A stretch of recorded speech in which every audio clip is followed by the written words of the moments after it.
ওই কোথায় Canada European country ওই আমাদের এখানে যখন সকাল হয় ওখানে তখন রাত হয়।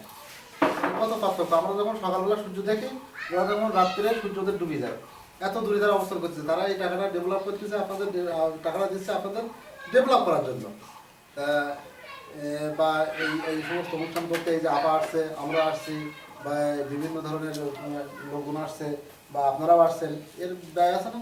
এরকম কন্টিনিউ একটা এরা সারা বাংলাদেশে একটা কন্টিনিউ প্রকল্প। তা এর যে ব্যয় তারা করতেছে কী জন্য? আপনাদের ডেভেলপ করার জন্য, আপনাদের ডেভেলপ করার জন্য। আজকে আবার দেখেন, আজকে ছুটির দিন বলে আসতে পেরেছে, তারা কিন্তু ওনার দ্বারাও আসা সম্ভব না। এত সময় ধরে দীর্ঘ প্রায় 2 ঘন্টা ধরে আপা আপনাদের অনেক গুরুত্বপূর্ণ কথা বলেছেন। তা অনুষ্ঠানটা আমরা এখন শেষ করতে যাচ্ছি। শেষ ভাষণ হিসাবে অল্প পরিসরে রেজাল্ট আপনি কিছু বলেন, অল্প পরিসরে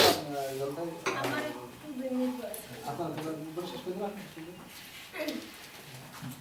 আমি এর আগে যে কথাগুলো বললাম শুধু কথা বলার জন্য বলা না, কিন্তু আমি আগেও বলছি, অনেকবার বলছি যে আপনারা শিখে যাবেন, জেনে যাবেন, যে পালন করবেন, আপনার বেশি যা আপনিও না